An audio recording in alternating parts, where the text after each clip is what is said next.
Town halls have always been in the center of Clash of Clans, marking key milestones in every player's journey. With each level up, a new town hall brings fresh challenges, rewards, and experiences. However, Town Hall 17 seems to break this tradition. It feels like a step back compared to its predecessor, potentially making it one of the easiest town halls in the game's history. But why would Supercell do something like this? In today's video, I'll dive into why Town Hall 17 feels so easy, whether it's truly a downgrade from Town Hall 16, and what Supercell might have been aiming for with this update in the background. Are we witnessing a potential shift, or even a decline in the evolution of town halls? Let's dive right into it. A few months ago, I made a video discussing how the game's difficulty has changed over time. Back then, many players pointed out that Supercell claimed Town Hall 17 will be harder and balance things out. However, things didn't quite turn out that way. Moreover, it seems like Supercell has completely ignored this ongoing issue and has made the balance even worse. With the release of Town Hall 17, we've seen some significant changes. A new defense, the Fire Spitter, was introduced, along with a revamped Town Hall mechanic. However, these additions came at a cost. The Eagle Artillery has been removed entirely, and the iconic Poison Bomb effect from the Town Hall has been replaced by a somewhat similar Giga Bomb. While the Town Hall itself looks impressive, it falls short in practice. The real issue remains. The game has progressively become much easier over time, and updates like this don't seem to address that. What's even more concerning are the consequences that such a shift in the game's difficulty can cause. Defenses are struggling to keep up with the overwhelming power of attacks, leaving bases virtually defenseless against incoming strikes. Wars frequently end in perfect draws, as both teams easily secure 3 stars on every base. In esports and Legend League matches, most attacks result in max star outcomes, just by using an easy strategy. Strategies like Dragon Spam or Super Witch Spam, which require minimal planning or effort, dominate the meta. This raises an important question. How has Supercell allowed this imbalance to persist? Could this be a deliberate move to make the game more accessible? If so, what is the underlying strategy driving this shift? To understand Supercell's intentions, we have to take a quick look in how the game has been progressing over the years. Back in the early days of Clash of Clans, the game was way more simple, straightforward, yet strategic. Each town hall level introduced a few new defenses, and every attack required serious planning, as every defense truly mattered. Players either designed their own bases, or searched YouTube for the best layouts, knowing that a strong defense was crucial to protect their resources, especially since resources were much harder to earn than they are today. As the years went by, the game evolved with new content. While early updates didn't add many features at once, they had a significant impact on gameplay. For instance, the introduction of a third Inferno Tower at Town Hall 12 was a game changer, or the introduction of the scatter shots. However, over time the game began to feel repetitive, and a massive wave of players started to leave.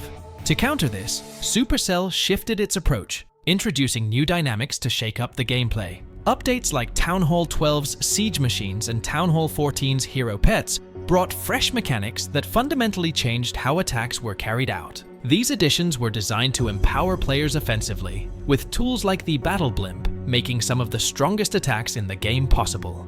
While these features enhanced offensive gameplay, they also made it increasingly difficult for defenses to keep up, as defenses didn't receive any significant additions over the years. As attacking became easier and more rewarding, the balance between offense and defense shifted significantly, reshaping the game's core dynamics. The last time Clash of Clans felt balanced was during the Town Hall 15 era. With the introduction of the Monolith and Spell Towers, the game achieved a level of harmony between offense and defense. Attackers couldn't casually 3-star bases with random spam strategies, and wars didn't always end in perfect 3-star ties. However, things took a dramatic turn with the following updates.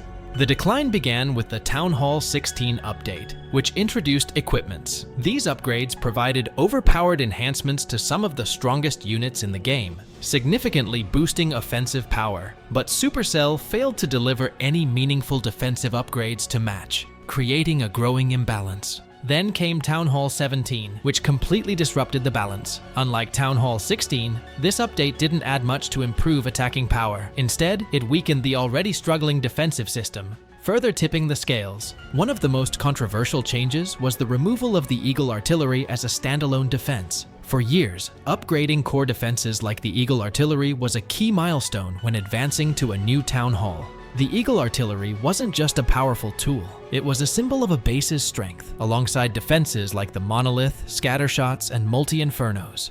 Supercell claimed to merge the Eagle Artillery into the Town Hall itself, but this was essentially its removal. The new Town Hall 17 doesn't retain any of the Eagle's defining attributes, its range, damage output, or durability. Players lost not only a critical defensive structure, but also one of the game's most iconic features. To make matters worse, the Town Hall 17 doesn't even include the poison explosion effect that previous Town Halls had upon destruction. It now leaves no lingering impact, which is a massive downgrade in defensive capability. Since the introduction of built-in weapons within the Town Hall, its destruction has always triggered an explosion. With the release of Town Hall 14, this concept was taken further by adding a poison effect that lingered after the Town Hall was destroyed. This was arguably one of the best features ever introduced for the Town Hall. It discouraged players from simply sniping the Town Hall without consequences, as the poison significantly slowed troop movement and attack speed while dealing continuous damage to all units within the affected area. However, replacing the Town Hall bomb with the external Gigabomb has severely undermined its defensive strength. Claiming this change is a fair trade-off is nothing short of laughable. The external bomb fails to replicate the strategic impact of the poison effect, leaving the Town Hall, and by extension, the base, far weaker than before. So yes, the answer is clear. Town Hall 17 is weaker than Town Hall 16 from a strategic standpoint. While defense levels have increased,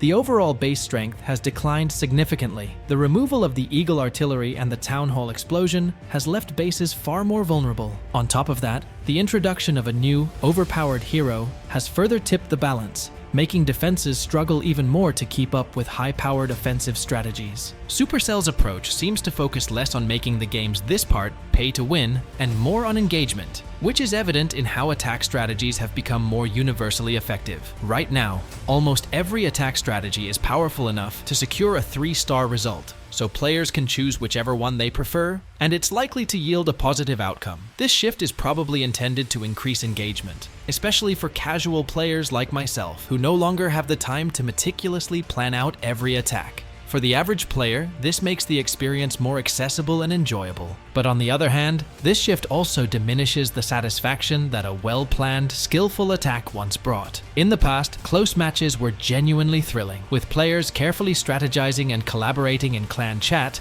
to maximize their chances of securing stars. Not every match ended in a perfect draw, making each star earned feel meaningful and hard-fought. Over the years, however, the importance of a player's defenses has been significantly overlooked. Upgrading defenses now feels almost pointless, as bases can be easily wiped out with straightforward, low-effort strategies. If Supercell continues down this path with future updates, the core principle of upgrading defenses to protect your base might be entirely lost. The game risks moving toward a state where skill, planning, and effort matter far less than they once did, taking away much of the strategic depth that made Clash of Clans so compelling.